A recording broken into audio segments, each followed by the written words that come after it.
The nurse said, "You're not on the approved list."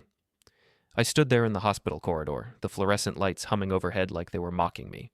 The smell of disinfectant was so strong it made my eyes water, or maybe that was something else. I'd been awake for 23 hours straight, driving through the night after my wife called to tell me our daughter had been in an accident. Nothing life-threatening, she'd said, but bad enough that she needed surgery on her leg. Compound fracture, the kind where the bone breaks through the skin. "What do you mean, approved list?" I asked.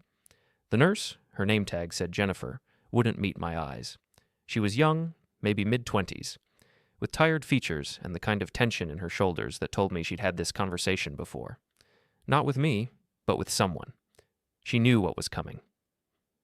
"The patient has designated certain individuals who are permitted to visit during recovery," she said. Her voice was rehearsed, clinical. "Your name isn't on that list." "I'm her father." "I understand that, sir, but the list was very specific." I felt something cold settle in my chest. Not anger yet. Something quieter, more dangerous. "Who made the list?" Jennifer looked at the floor. Her fingers tightened around the clipboard she was holding. "Not your daughter." The words hung in the air between us.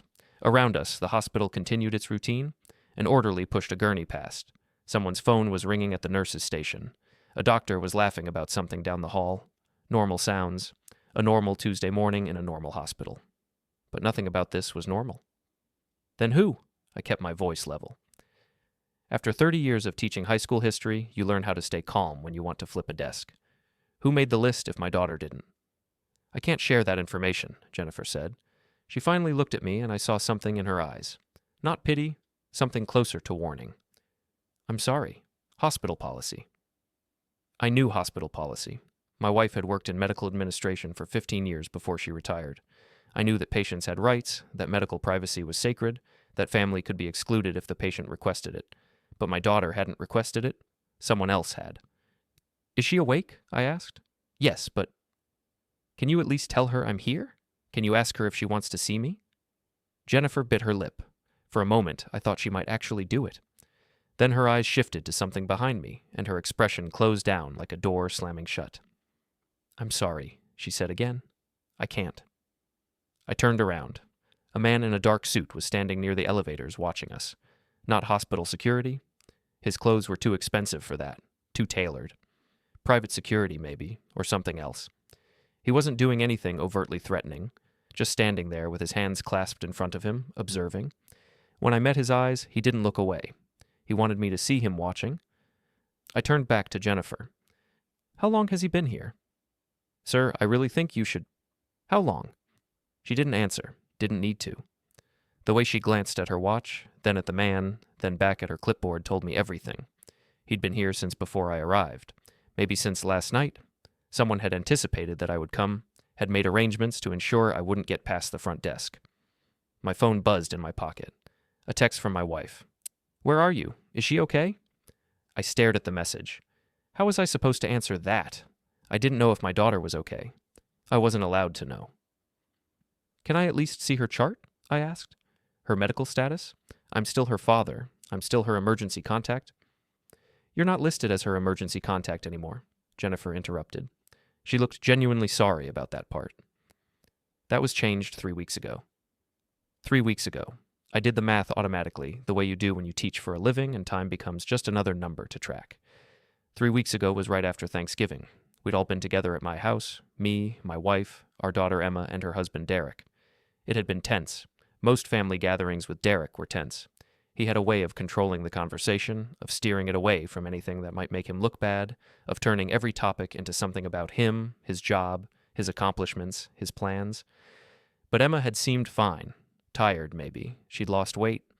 But she'd smiled, hugged us goodbye, promised to come over for dinner the next week. She never came. "I need to speak with your supervisor," I said. "He's in a meeting." "Then I'll wait."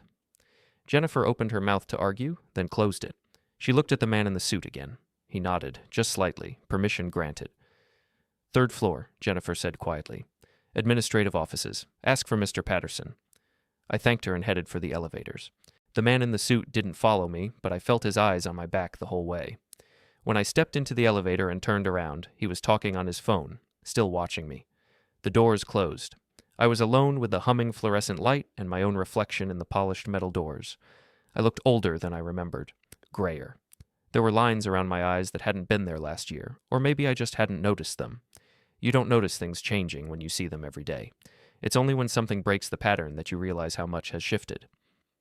The elevator stopped on 3. The doors opened onto a carpeted hallway that smelled like coffee and copy toner. The administrative wing looked exactly like every administrative wing in every institution I'd ever been in.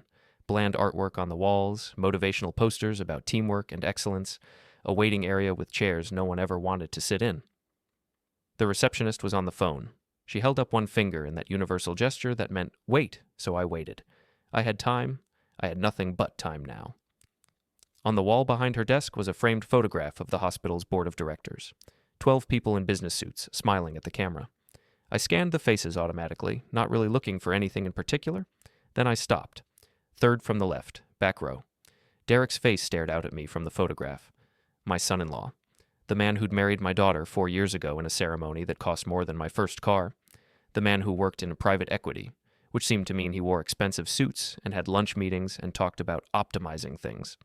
The man who had apparently joined the hospital's board of directors without ever mentioning it to me.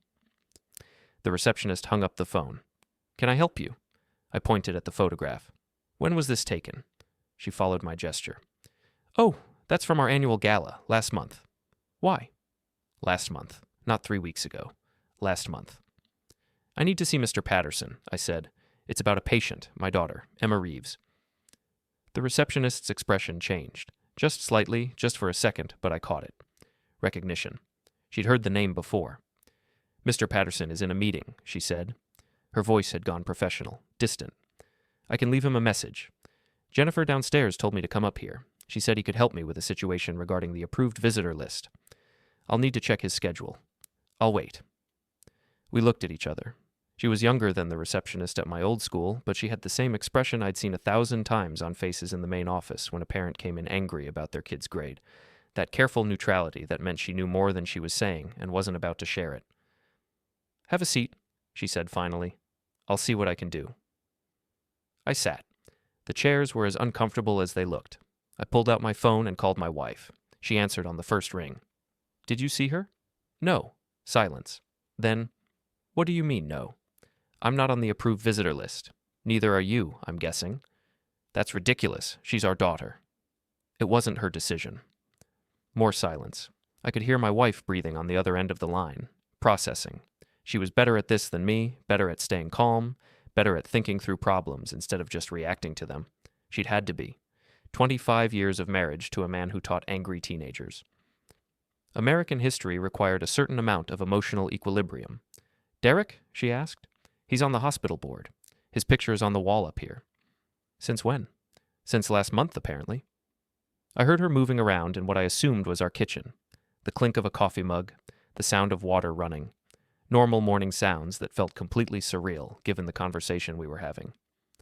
"What are you going to do?" she asked. Good question. What was I going to do? Storm into my daughter's room and demand answers?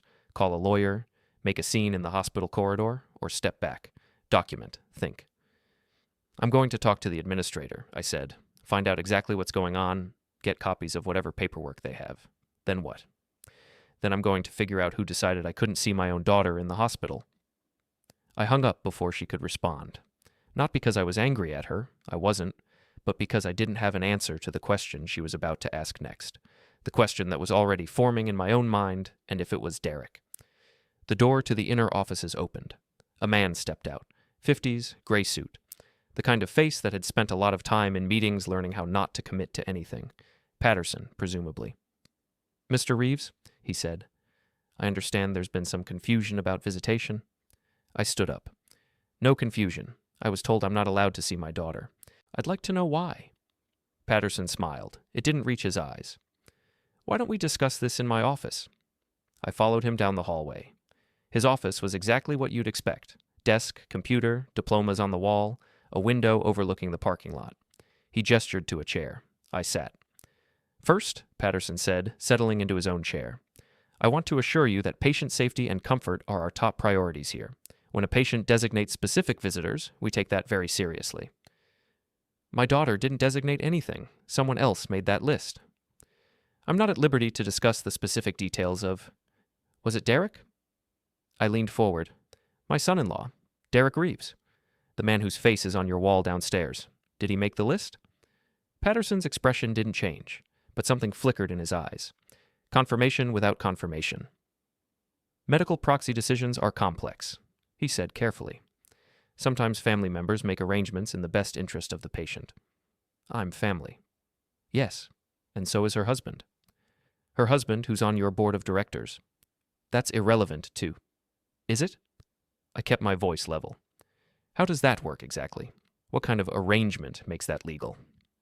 Patterson folded his hands on his desk. Mr. Reeves, I understand you're upset, but the reality is that your daughter is an adult. Adults have the right to designate their own medical proxies, their own decision makers. If she chose to grant that authority to her husband, did she, personally, or did he file the paperwork for her? Silence. I'd like copies of any documents that relate to this situation, I said. The visitor list, the medical proxy designation, anything with my daughter's signature on it. I'm entitled to that, aren't I? I'll need to consult with legal. Do that. I'll wait. Patterson didn't like that. I could see it in the way his jaw tightened, the way his fingers drummed once on the desk before he caught himself. He wanted me gone, but he couldn't just throw me out. Not yet, not without making it obvious that something was wrong. It may take several days to process that request, he said. Then give me your legal department's number. I'll call them directly. Mr. Reeves. Or I can call the state health department, ask them about protocols for medical proxy designation when one party is on the hospital's board of directors. I'm sure they'd be interested in that. We looked at each other across the desk. Two middle-aged men in a bland office fighting a war neither of us wanted to name out loud. Finally, Patterson opened a drawer and pulled out a business card. This is our legal department. They can answer your questions about records requests. I took the card, stood up. One more thing, I said at the door. When was Derek appointed to your board? I really can't. Public record, I interrupted. Hospital boards are public information. I can find out on my own. I'm just asking you. Patterson sighed. October 15th. 6 weeks before Thanksgiving, 6 weeks before Emma stopped answering my calls as often, 6 weeks before the holiday dinner where she'd seemed tired and small and far away. Thank you, I said, and left. As the story unfolds, hit the hype button, like, subscribe, and write in the comments. Would you forgive them or walk away? The parking garage smelled like gasoline and rainwater. My car was on level 3, tucked between a minivan with a coexist bumper sticker and a truck that had seen better days. I'd parked in a hurry that morning, not caring where I ended up as long as it was close to the entrance. Now I took my time walking to it, watching for the man in the suit. He wasn't here. At least I couldn't see him. I unlocked the car and sat in the driver's seat without starting the engine. The silence was heavy, broken only by the distant sound of traffic and the occasional slam of a car door echoing through the concrete structure. I pulled out my phone. My daughter's number was right there at the top of my recent calls. I'd tried her twice on the drive here before I knew what was waiting for me at the hospital. Both times it had gone straight to voicemail. I tried again now. 1 ring, 2, 3. Hi, you've reached Emma. Leave a message and I'll call you back. Beep. Emma, it's Dad. I'm at the hospital. They won't let me see you. I don't know what's going on, but I need you to call me. Please, just call me. I hung up, stared at the phone. Tried to remember the last time I'd actually talked to my daughter, not through text, but a real conversation. 2 weeks ago? 3? She'd been calling less often, and when she did call, Derek was always there in the background. I could hear him sometimes, his voice carrying through the phone with that easy confidence that men like him always seem to have. The kind of confidence that comes from never having to question whether people will listen to you. My phone buzzed. A text from an unknown number. You should go home. I stared at it. Typed back, who is this? 3 dots appeared, indicating someone was typing. Then they disappeared. No response. I screenshot the message and forwarded it to my wife with a note. Got this just now? Someone at the hospital? Her response came immediately. Don't do anything stupid. Too late for that. I was already thinking about security cameras, about who might have access to hospital visitor logs, about how someone would know I was in the parking garage unless they were watching me right now. I looked up, scanning the concrete pillars and ceiling, found what I was looking for on the far wall, a small black dome housing a security camera. It was angled to cover the elevators and stairwell entrance. If I'd been standing near my car when the text came through, whoever was watching would have seen me. I got out of the car. Left the door open. Walked directly toward the camera, looking up at it. Stopped right underneath. Waited. Nothing happened. No security guards came running. No more texts appeared on my phone. I took a picture of the camera with my phone, then turned and walked back to my car at a deliberately slow pace. Got in, started the engine, checked my mirrors. A silver sedan 2 rows over had its engine running. I hadn't noticed it before. The windows were tinted dark enough that I couldn't see who was inside, but the license plate was visible. I memorized it, then typed it into my phone's notes app before I could forget. When I pulled out of my parking space, the sedan didn't move, but as I drove toward the exit ramp, I checked my rearview mirror. The sedan was following me. I took the exit at normal speed, merged into traffic, headed toward the interstate. The sedan stayed 3 cars back. Professional distance? Not close enough to be obvious, not far enough to lose sight of me. My heart was pounding. Not from fear, not yet. From something else. A kind of clarity I hadn't felt in years. The same feeling I used to get when a student tried to cheat on an exam and thought I wouldn't notice. That moment when you realize someone has underestimated you, has made assumptions about what you'll see and what you'll do. They thought I'd be upset, angry, confused. They were right about that. But they thought that would make me sloppy. They were wrong. I pulled into a gas station, parked at one of the pumps, got out like I was going to fill up. The sedan drove past, continued down the street, turned into a shopping center parking lot about 100 yards away. I went inside the gas station, bought a coffee I didn't want, came back out. The sedan was still there in the shopping center lot, idling. I got in my car and drove home. The sedan followed me the entire way, never getting closer than 3 cars back, never falling far enough behind to lose visual contact. When I pulled into my driveway, it kept going, disappearing around the corner. My wife was waiting at the door. She'd seen me pull up, had probably been watching for me since I'd sent the text about the camera. Her face was tight with worry and something else. Anger, maybe, or fear that was starting to calcinate into anger. "Tell me," she said. I told her everything. The nurse, the man in the suit, the conversation with Patterson, Derek's photograph on the wall, the text message, the sedan following me home. She listened without interrupting, her arms crossed over her chest, her jaw working like she was chewing on words she didn't want to say out loud yet. When I finished, she was quiet for a long moment. "He planned this," she said finally. "This wasn't spontaneous. Derek's been setting this up. Since October, at least. Why?" That was the question. Why would Derek need to isolate Emma from her own parents? What was he protecting? What didn't he want us to see? I thought about the last time I'd seen my daughter up close. Thanksgiving dinner. She'd worn a long-sleeved shirt even though the house was warm. She'd picked at her food. She'd smiled when Derek told stories about his work, but the smile never reached her eyes. And she'd flinched, just once. When Derek had reached across the table for the salt and his arm had swung close to her face. Such a small thing. I'd barely noticed it at the time, had chalked it up to reflex or tiredness. Now I wondered. "We need to call someone," my wife said. "A lawyer, the police, someone." "And tell them what? That our daughter's husband is preventing us from visiting her in the hospital? That's not illegal. She's an adult. He's her spouse. Legally, he has more rights than we do." "Then we call Emma directly. Her cell phone is probably in his pocket right now." The words hung between us. Neither of us wanted to say the next logical thought, but it was there, pressing down on both of us like a weight we couldn't put down. What if Emma couldn't call us? What if it wasn't just about being prevented from visiting? What if there was a reason she needed to be isolated? "I'm going to make some calls," I said. "Find out what we can actually do, legally, practically." "To who?" "Start with Richard. He worked in the municipal clerk's office before he retired.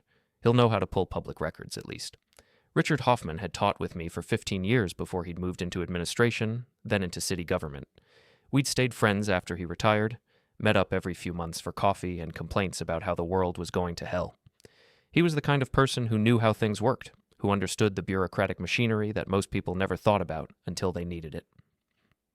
I called him from my home office while my wife made lunch neither of us would eat. He answered on the second ring, sounding cheerful. "Michael, haven't heard from you in weeks. How's retirement treating you?" "I need a favor," I said. "Professional kind." His tone changed immediately. "What's going on?" I explained the situation, keeping my voice level, sticking to facts. Richard listened without interrupting. When I finished, he was quiet for a moment. "Your son-in-law," he said carefully.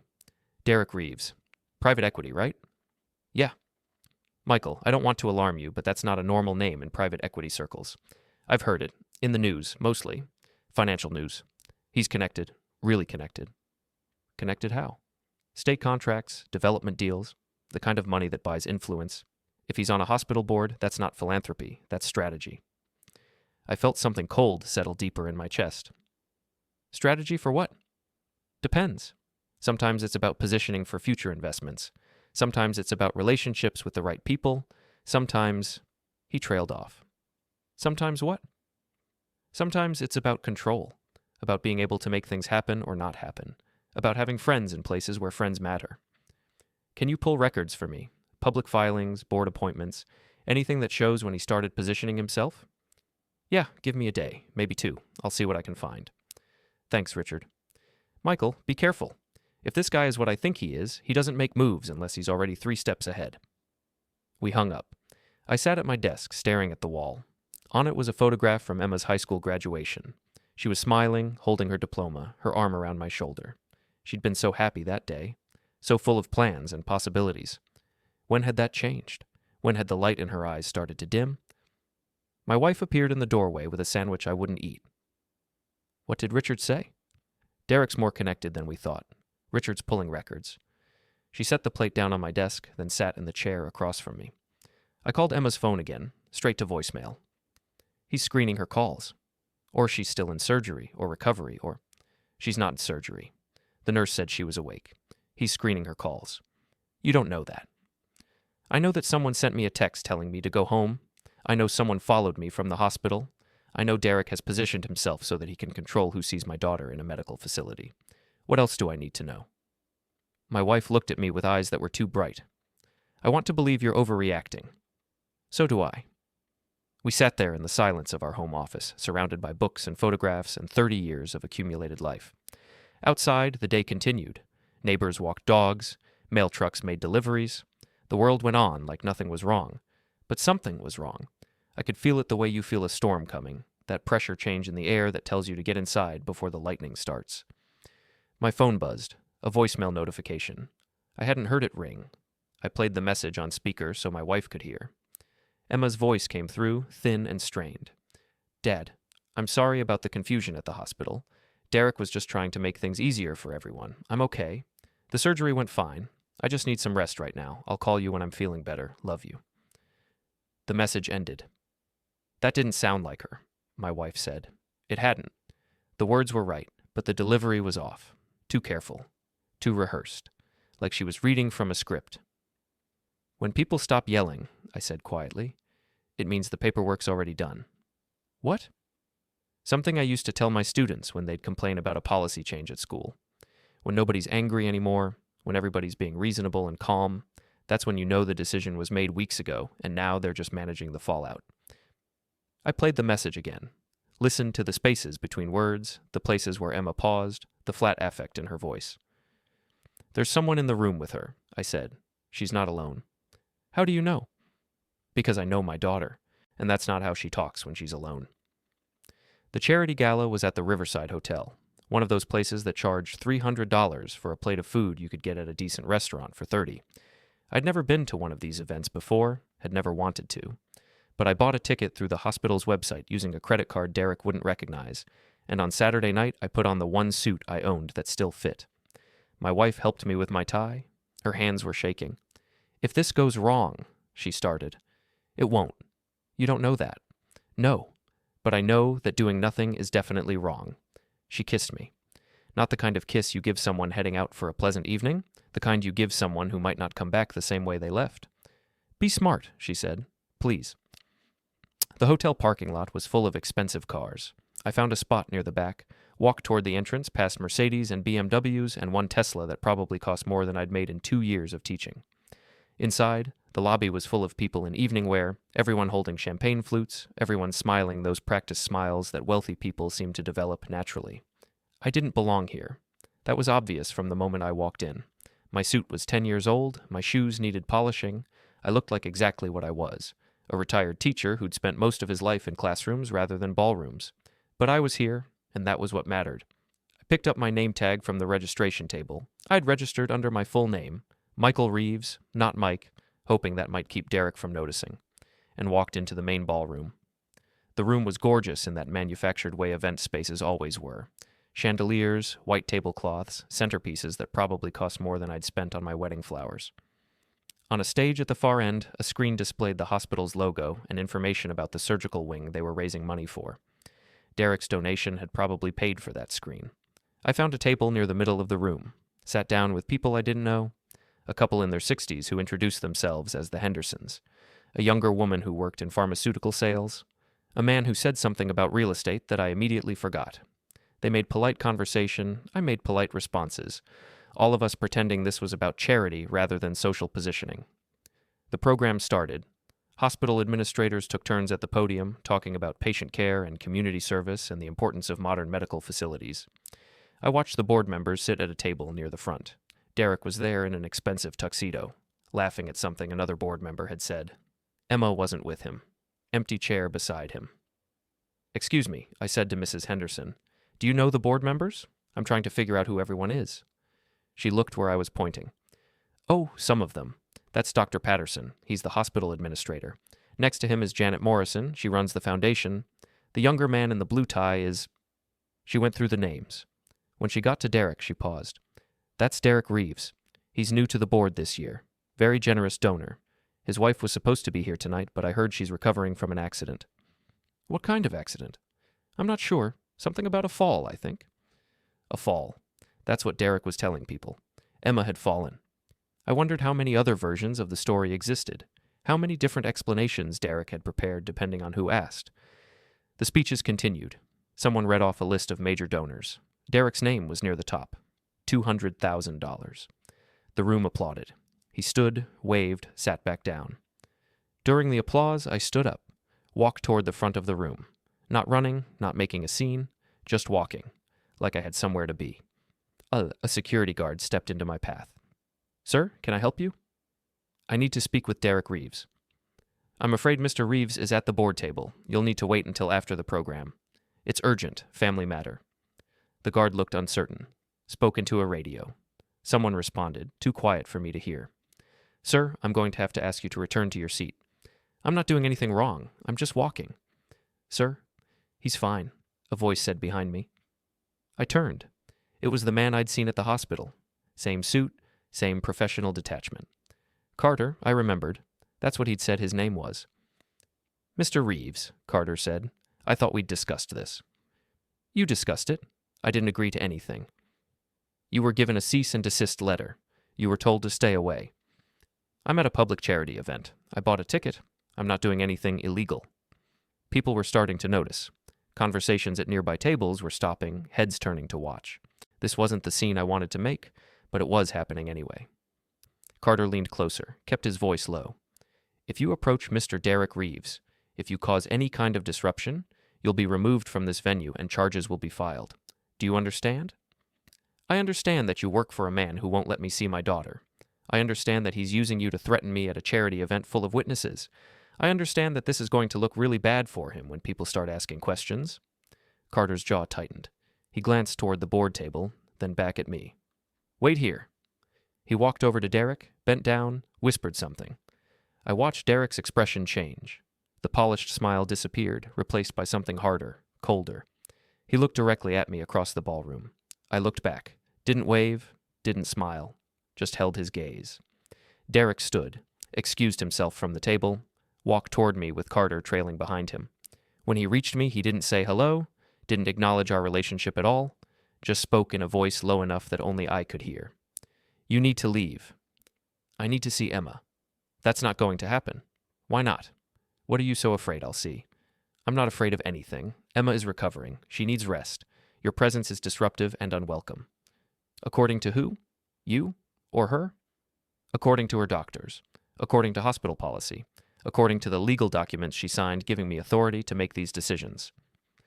"Documents you had her sign while systematically isolating her from everyone who might question what you're doing."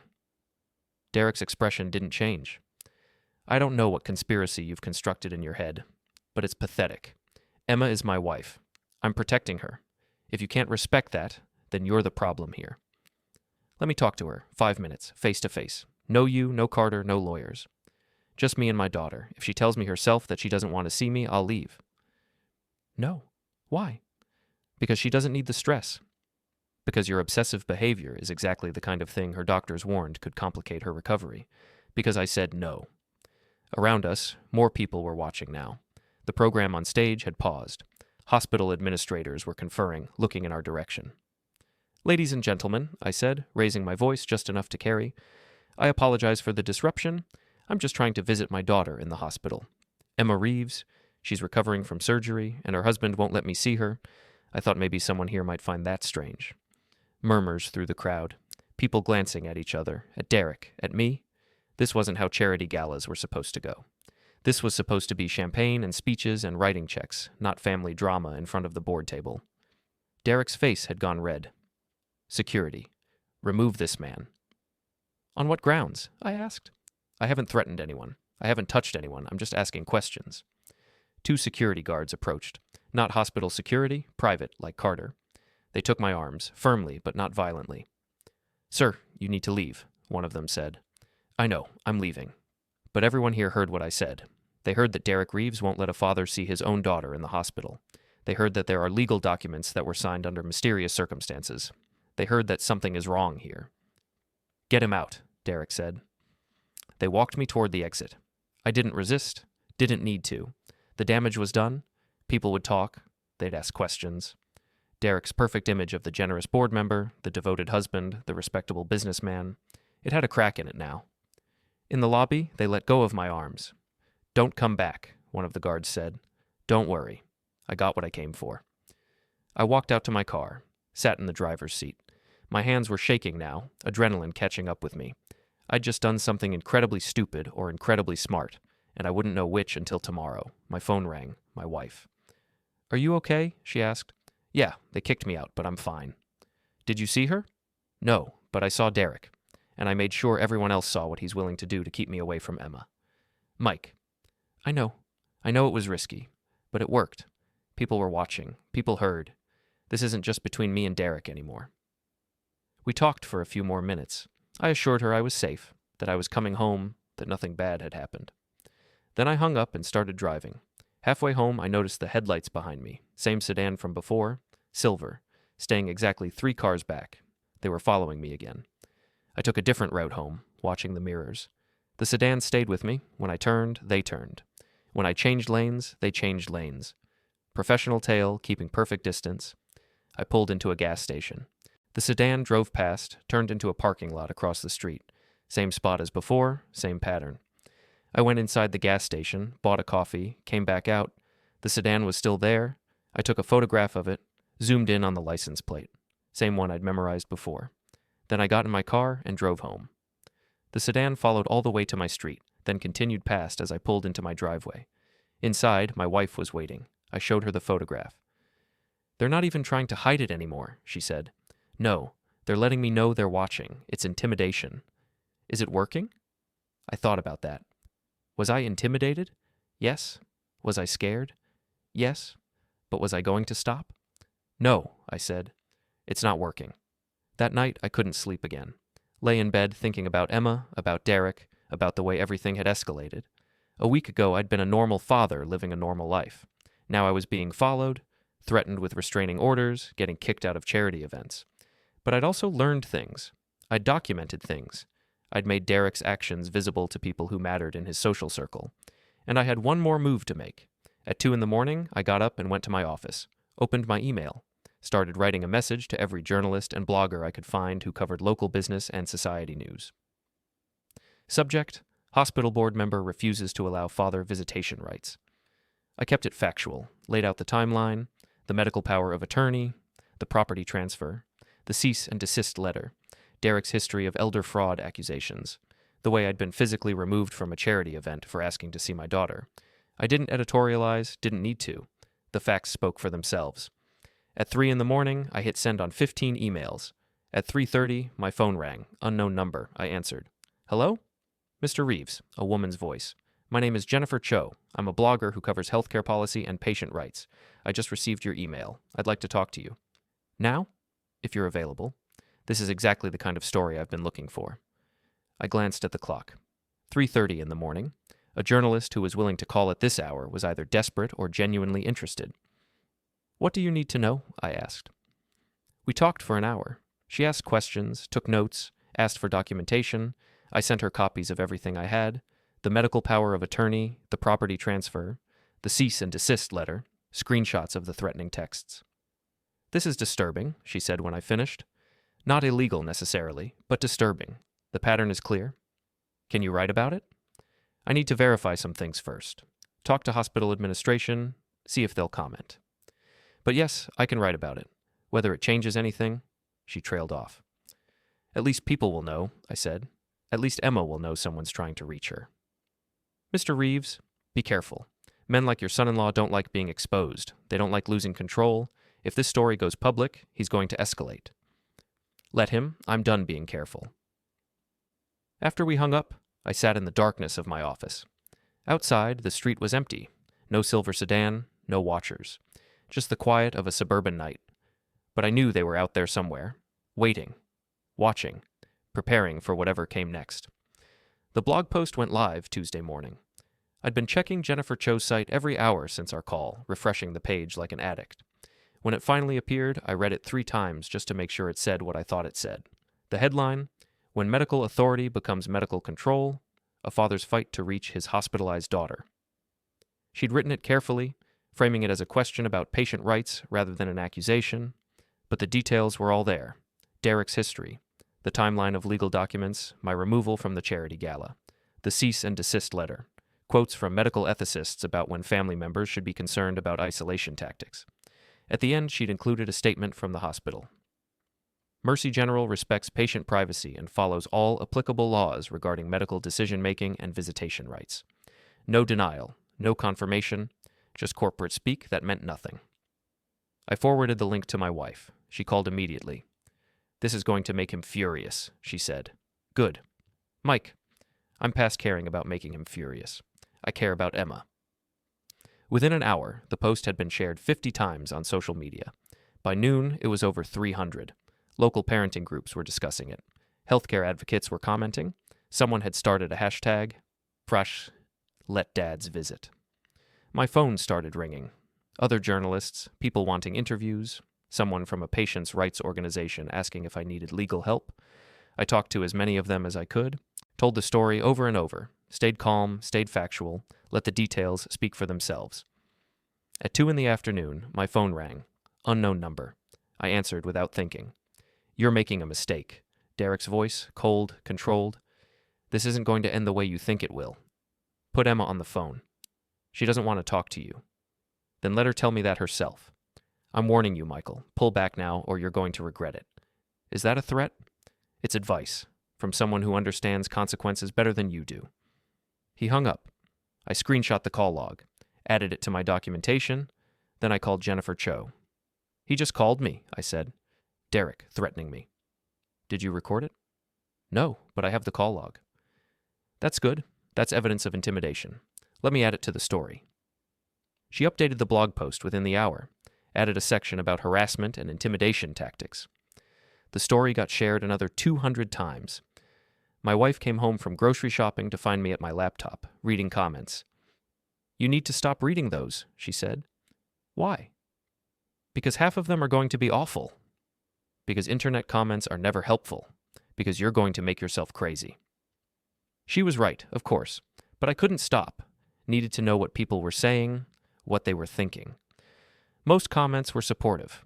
People sharing their own stories of family members being isolated by spouses, healthcare workers talking about red flags they'd seen, a few lawyers discussing the legal implications of medical power of attorney abuse, but some comments were ugly.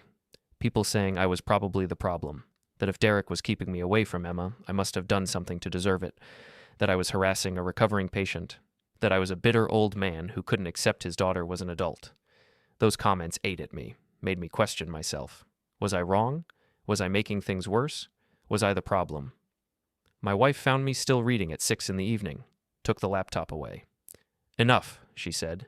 "You need to eat. You need to rest. This isn't healthy." "Nothing about this is healthy." She made dinner. I pretended to eat. We sat across from each other at our kitchen table, the same table where Emma had eaten hundreds of meals, where she'd done her homework, where she'd told us about her day at school. When had we lost her? When had she stopped being ours and become Derek's? My phone rang. Richard. "Turn on Channel 7, he said. "Why?" "Just do it." I went to the living room, turned on the TV, found Channel 7. A local news program was doing a segment about patient rights, and there, in the corner of the screen, was Emma's name. The anchor was reading from Jennifer Cho's blog post, summarizing the situation. They'd reached out to Derek for comment. He'd declined. The hospital had given the same corporate non-statement. But now it wasn't just online. It was on television. It was real in a way that blog posts weren't. "They're running it every hour," Richard said. "Local interest story. Hospital board member accused of isolating wife from family." Accused? That's how they have to frame it. But everybody watching knows what it means. After the segment ended, my phone started ringing again. More journalists. Someone from a national healthcare podcast. A producer from a daytime talk show asking if I'd be willing to appear. I said yes to all of them.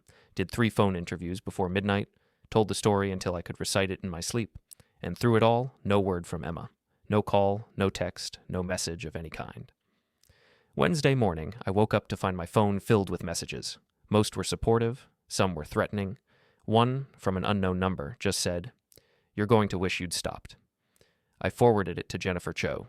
She added it to her documentation. The story had taken on a life of its own now. I was no longer in control of it. Other people were writing about it, commenting on it, sharing it.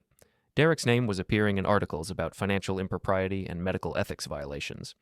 The hospital was being questioned about its board selection process. And still, no word from Emma. Thursday afternoon, I was sitting in my car in a parking lot near the hospital. Not at the hospital, not violating the cease and desist letter, just near it, when my phone rang. Emma's number. My hand shook as I answered. "Emma?"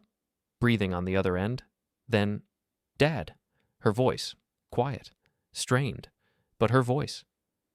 "Emma, baby, are you okay?" She paused. I heard something in the background. A door closing. "I can't talk long." "Where's Derek?" "He's here. He's always here."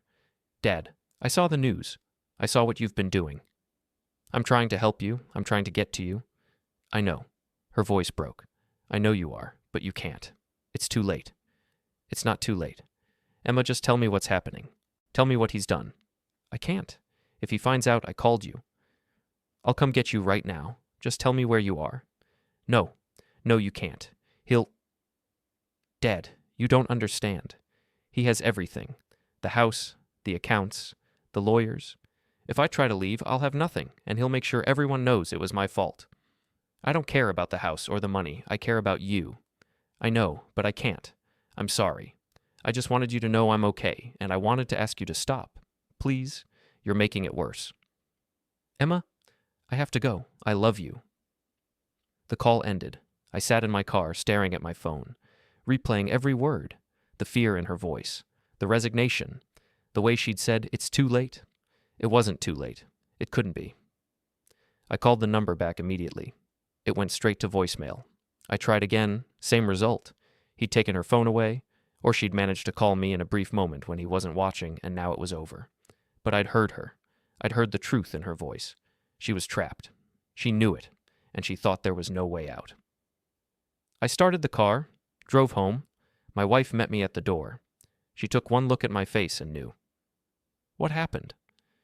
Emma called, for about 2 minutes. Then the call ended and I can't reach her again. "What did she say?" I told her, every word, every pause, every hint of desperation that Emma hadn't quite been able to hide. When I finished, my wife was crying. "We have to get her out." "I know. How?" "I don't know yet. But I know that whatever we do, it has to be fast. Derek's losing control of the narrative. The news coverage, the social media attention, the questions about the hospital board. He's going to do something to regain control, and when he does, it's going to be bad." That night, I couldn't sleep at all. Lay in bed thinking about Emma's voice, the fear in it, the helplessness, and the moment in the conversation that kept replaying in my mind. If I try to leave, I'll have nothing. That was the key. Derek had made sure Emma felt trapped, had systematically removed every support structure, every point of independence, every option that would allow her to walk away. But there was always a way out. There had to be. At 3 a.m, I got up and started making a list. Everything Derek had used to control Emma. Medical power of attorney, property ownership, financial accounts. legal threats, social isolation. Then I started making a second list, ways to counter each one, ways to give Emma back what had been taken from her. It wasn't much, but it was something. A plan, a strategy, a way to turn the tables. Friday morning, I went to the county courthouse, the same building where I'd pulled records earlier, but this time I wasn't looking for documents. I was looking for a specific person. Judge Margaret Chen. I'd taught her daughter 15 years ago. Smart kid, great student, had gone on to become a lawyer herself. Judge Chen had always been appreciative, had stayed in touch over the years. Not close friends, but friendly enough that when I'd seen her name on the courthouse directory, I'd made a note. Her chambers were on the 3rd floor. I didn't have an appointment, didn't know if she'd even see me, but I had to try. Her secretary looked up when I entered. "Can I help you?" "I'd like to see Judge Chen if she has a moment. My name is Michael Reeves. I taught her daughter a long time ago." The secretary picked up her phone, spoke quietly, set it down. "She'll see you, but she only has 10 minutes before her next case." Judge Chen's office was what you'd expect. Law books, framed diplomas, photographs of family. She stood when I entered, offered her hand. "Mr. Reeves, it's been years. How are you?" "I've been better, honestly. I'm sorry to come by without calling, but I need some advice. Legal advice." Her expression became more guarded. "I should tell you up front that I can't give you legal counsel. If you need a lawyer, I'm not asking you to represent me. I'm asking for guidance about my daughter." I gave her the short version. Medical power of attorney, property transfer, isolation, the news coverage, Emma's phone call. Judge Chen listened without interrupting. When I finished, she was quiet for a long moment. "This is complicated," she said finally. "Legally, everything your son-in-law has done appears to be legitimate. The documents were signed, notarized, filed properly. Unless you can prove coercion or incompetence at the time of signing, how do I prove that? That's the problem. You'd need evidence, witnesses, medical records showing diminished capacity, something concrete that shows your daughter wasn't acting of her own free will." "What about the pattern? The systematic isolation? Doesn't that count?" "In theory, yes. In practice, it's very hard to prove, especially when the person you're trying to help won't testify against their spouse. And from what you've told me, your daughter isn't ready to do that." I felt the frustration building. "So there's nothing I can do." "I didn't say that. I said the legal path is difficult, but there are other paths. Social pressure, for instance. Public exposure. You've already started that with the news coverage. Keep pushing there. Make it uncomfortable for him to maintain the status quo." "I've tried. He just doubles down." "Then make it worse. He's on a hospital board. That's a public position. That means public scrutiny. Start asking questions about his qualifications, his history, the elder fraud accusations. Make the board uncomfortable about having him as a member." "Will that work?" "It might, or it might just make him angrier, but at some point the pressure will become too much. Either he'll crack and make a mistake, or your daughter will see an opportunity to get out." She stood, indicating the meeting was over. "I'm sorry I can't be more helpful. But Mr. Reeves, be careful. Men who build control structures this elaborate don't let them go easily." I thanked her and left. Walked back to my car through the courthouse parking lot, thinking about what she'd said. Public pressure, public scrutiny. I could do that. I drove to the hospital, not to go inside. I still couldn't get past the front desk without violating the cease and desist letter, but I could stand outside. I could be visible. The hospital had a main entrance with automatic sliding doors, plenty of foot traffic, plenty of people coming and going. I stood near the parking lot entrance with a handmade sign. It said, "My daughter Emma is inside. Her husband Derek Reeves won't let me see her. Hospital board member. Ask him why." Simple, factual, visible. I stood there for 3 hours. People walked past. Some ignored me. Some stopped to read the sign. A few asked questions. I answered them calmly, giving them the same facts I'd given the journalists. Hospital security came out twice. Asked me to leave. I pointed out I was on public property, on the sidewalk, not blocking anything. They couldn't make me leave. The second time, they brought a police officer. He was young, looked uncomfortable. "Sir, the hospital has asked you to leave." "I'm not on hospital property. I'm on a public sidewalk exercising my First Amendment rights." "You're causing a disturbance." "I'm standing quietly holding a sign. That's not a disturbance." The officer looked at the sign, read it. Something changed in his expression. "Is this true? You can't visit your daughter?" "It's true." "Why not?" "Her husband is on the hospital board. He's using his position to keep me away from her." The officer was quiet for a moment. Then he turned to the security guards. He's right, he's on public property. Unless he's threatening someone or blocking access, he can stay. The security guards weren't happy, but they left. The officer stayed for a few more minutes, asking questions. I told him the story, gave him Jennifer Cho's blog post URL. When he left, he said, "Good luck. I hope you get to see your daughter." By the time I left at 4 in the afternoon, I'd talked to maybe 20 people, given out Jennifer's blog post URL to at least 10. Someone had taken my picture and posted it on social media. By the time I got home, it had been shared 300 times. My wife was furious. "You can't do this," she said. "If you keep escalating, Derek's going to get that restraining order, and then you'll have no chance at all." I'm not going to stop being visible. That's exactly what he wants. He wants me quiet and invisible so he can maintain control. And if you get arrested, then I get arrested. At least people will be watching. At least someone will ask questions. We didn't speak for the rest of the evening. Ate a dinner in silence. Watched TV without really watching it. Both of us angry and scared and out of ideas. At 9 o'clock, someone knocked on our door. I looked through the peephole. A man in a suit. Not Carter, someone else. I opened the door with the chain still attached. "Yes?" "Mr. Reeves, my name is Martin Sawyer. I'm an attorney with the firm of Sawyer and Associates. I'd like to talk to you about representing you in a potential case against your son-in-law." "I can't afford a lawyer." "I'm aware of your financial situation. I'm offering to work pro bono. This case has attracted significant attention. I believe there are grounds for legal action related to elder abuse statutes and coercive control." Emma's not elderly. The statutes cover vulnerable adults, not just elderly. And based on what I've read, your daughter may qualify as vulnerable. May I come in? I unhooked the chain. Let him in. My wife came out from the kitchen, watched warily as Sawyer sat down in our living room. He was 50-ish, well-dressed, but not ostentatiously so. He pulled out a folder, opened it on our coffee table. "I've been following your story," he said. "What your son-in-law has done is legal, technically, but it may also be actionable under coercive control statutes. Several states have recently passed laws recognizing non-physical abuse as a form of domestic violence. If we can prove a pattern of isolation, financial control, and psychological manipulation, we might be able to get a court order allowing you visitation rights." "Might? It's not guaranteed. This is new legal territory. But I think we have a shot, and I think it's worth trying." I looked at my wife. She nodded. "What do we need to do?" I asked. "First, we document everything. Every interaction with Derek, every threat, every instance of isolation. Second, we file for emergency visitation rights, citing concerns about your daughter's welfare. Third, we subpoena Derek's records, financial, medical, everything. Force him to defend his actions in open court. How long will that take? Months, potentially. But we can get an emergency hearing within weeks if we can show immediate harm.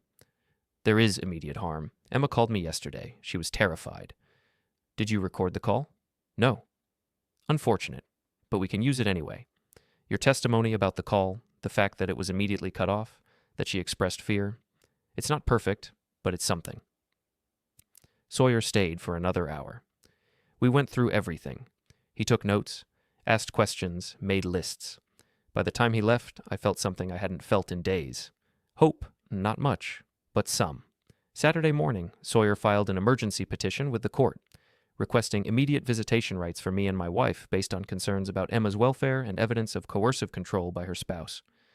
The petition was public record. Within hours, Jennifer Cho had written about it. By afternoon, it was national news.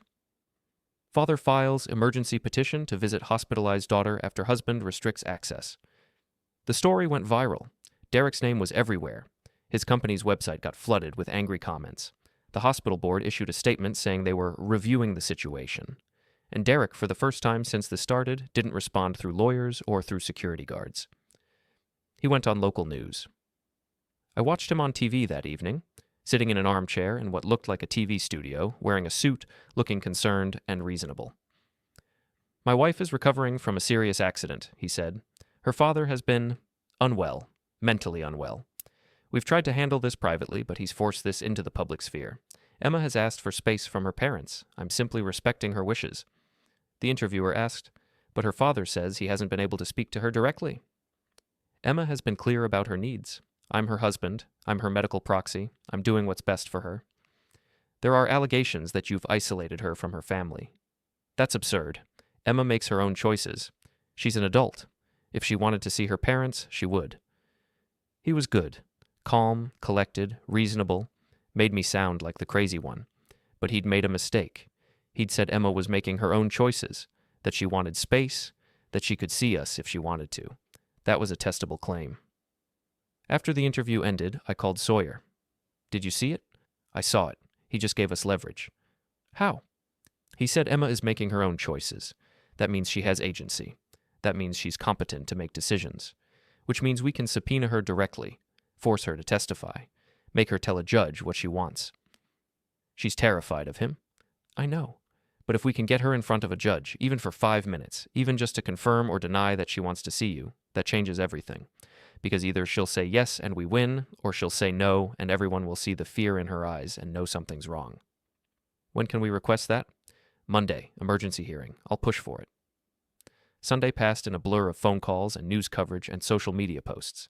The hashtag #LetDadsVisit had evolved into Taubehau, Free Emma. People were analyzing Derek's interview, picking apart his body language, comparing it to other cases of coercive control, and through it all, no word from Emma. Monday morning, Sawyer called at 6 a.m. We got the hearing. Tomorrow, 2 p.m., Judge Morrison's courtroom. Derek will have to bring Emma or explain to a judge why he can't. Tomorrow, get some rest. This is going to be intense. I didn't rest. Couldn't rest. Spent the day pacing, rehearsing what I'd say, trying to prepare for every possible outcome. What if Emma came to court and said she didn't want to see me? What if Derek refused to bring her? What if the judge sided with Derek? What if this was all for nothing? My wife found me sitting in the dark at 11 p.m. staring at nothing. Come to bed, she said. I can't. What if tomorrow doesn't work? What if we lose? Then we try something else. But Mike, you can't break now. Emma needs you to be strong tomorrow, whatever happens. She was right. I went to bed. Didn't sleep, but I went to bed. And in the morning, I got up and put on my suit and prepared to face Derek in court.